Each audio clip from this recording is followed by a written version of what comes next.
Okay guys, so today we are going to learn how to analyze cash flow patterns. And you guys have been doing the homework. I have a copy of the homework for this particular thing that we're going to be learning today. And so I want to show you all how to do this. And so I'm just going to walk you through this homework here. That way, if you have any questions when you are going through it yourself, you'll know exactly how to do it, okay? So the first thing we have to do is understand the cash flow pattern of an asset and the cash flow pattern of a liability. Now remember, an asset is something that puts money into your pocket, and a liability is something that takes money out of your pocket, okay? So how would an asset be recorded on a financial statement? Well, first, we have to know where to find the assets. Income statement, balance sheet, and the relationship between the two is the statement of cash flow. So you have your asset column on the balance sheet. Money is created from the assets that I own, and the money is then recorded here on the income statement. That's the cash flow pattern of an asset. Simple enough, right? Let's look at a liability. Now, a liability is also found on the balance sheet. So here's the cash flow pattern of a liability. There's money involved here, and that money is going to flow from the liability over to the expense column. Simple enough, right? Now let me just clarify how it got there in the first place. Remember, you had Mike, who had some way of making income, whether that was from an hourly position or a salary. That money was generated through his labor, was recorded here on the income statement, and it flowed all the way over onto his liabilities, met that liability, whether that was a mortgage or a car note or something, and that money was then, or that expense rather, was recorded over here on the income statement, and you would find it recorded as such, a mortgage or a car note. So that is the cash flow pattern of a liability. Let's find out about the cash flow patterns of someone who's in a poor financial position or a middle class financial position. Do you guys remember from the last video how those looked? Well, if you don't, let me show you. We have poor financial position or middle class generally are going to either have some sort of job, okay? That could be a salary for your middle class, generally speaking, and this is going to be an hourly for the poor, or some sort of government welfare or disability or some other way that they are affording their life.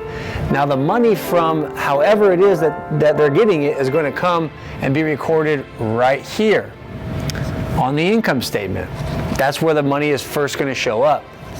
Then, depending on if they're in a poor financial position or not, that money would go straight into the expense column, and then it would usually flow right out of their life if they had any other needs. This would be someone who would be considered in a poor financial position. Now, for someone who's in a middle class financial position, that money would come from the salary most likely. It'd be recorded on the income statement. But remember, someone who's in a middle class financial position generally buys liabilities that they think are assets. So here's how that would look.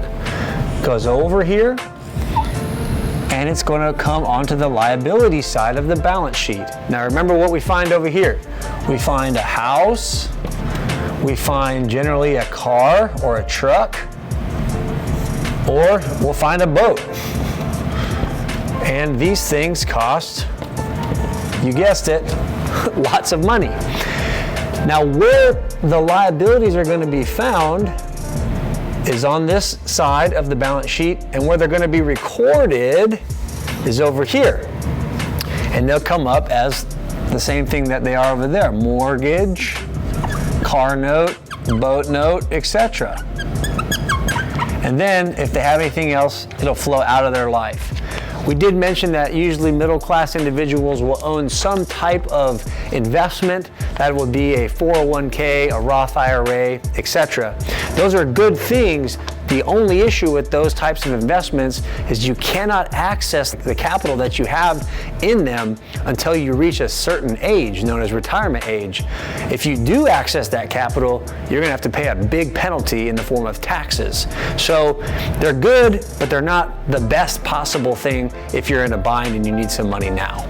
Now, what about someone who's in a wealthy financial position? Let's take a look at that. Now, someone who's in a wealthy financial position has one primary distinguishing characteristic as it pertains to their financial statements that differentiates them from someone who's in a poor or middle class financial position. Y'all remember what it was? They invest their money in cash flow producing assets. Here's how this looks. They're going to have things like stocks that pay dividends. They're going to own things like bonds. They're going to own things like real estate. They're going to own multiple businesses, which means that they will have an interest in multiple businesses. Doesn't mean that they work at all those businesses. It just means that they've made a capital investment and they derive a return on that investment. And these types of investments are what produce cash flow for them, whether or not they work. That's the key. They don't have to trade time for money in this situation. So let's just say that these are making the individual $100,000 a year. This is what they live on, and it brings itself over to this part of the financial statement. This is how this works. Remember, we talked about what does the cash flow pattern of an asset look like. It goes from the asset column on the balance sheet and is recorded on the income column on the income statement. And that money is going to meet generally a salary, because they usually are going to work somewhere. And they might be a CEO, they may just be a part-time owner, they may have some sort of interest in that particular business. And let's say they pay themselves a salary of $120,000 a year. That meets that 100K, which comes out to be $220,000 a year. Now, that's just their income. They're getting almost 50% of their income passively while they work at one of the businesses that they themselves own, and they make that money actively. Now, this money can flow a couple of different ways. The first scenario is that it would go into their expenses. Let's say annually they have $100,000 a year annual expense. They live fairly frugal for considering that they've got quite a lot of money coming in, which leaves them with $120,000 in profit every year. And they have to do something with this money. Well, because they've invested in their financial intelligence, their financial literacy, because they understand that putting your profits back into cash flow producing assets is going to compound and make you more money over time so that you can invest more, that you can be more generous, that you can do whatever you like to do with the money that God has blessed you with. They're going to choose to invest it back into all these categories, and that's going to increase their money over time. And this is the system that helps the rich get richer. Now, the other thing that we talked about in the previous video is they could take this money and they got to live somewhere, so they're going to have a mortgage, right? They're probably not going to want to live at one of their office buildings, so they're going to have a mortgage. And we said that they had 15 acres, and what they want to do is they go, you know what, I don't want to pay my $15,000 a month mortgage note for that 15 acres. So what can I do? Well, I'm going to save this profit that I make every year for 3 years, and that's going to give me $360,000. Now let's just say, for example's sake, that they take that 3 years worth of saving and they invest it into this 15 acres and they build 3 houses. And what they're going to do is they're going to rent all 3 of these houses out to 3 tenants. And remember what we said they're going to charge for those homes that they build? They're going to charge $5,000 per home, which comes out to a total of $15,000. Therefore, they don't have to pay any money on their mortgage note themselves because, again, they had some optionality because they were frugal and they knew this system was the system that would help them not have to worry about money.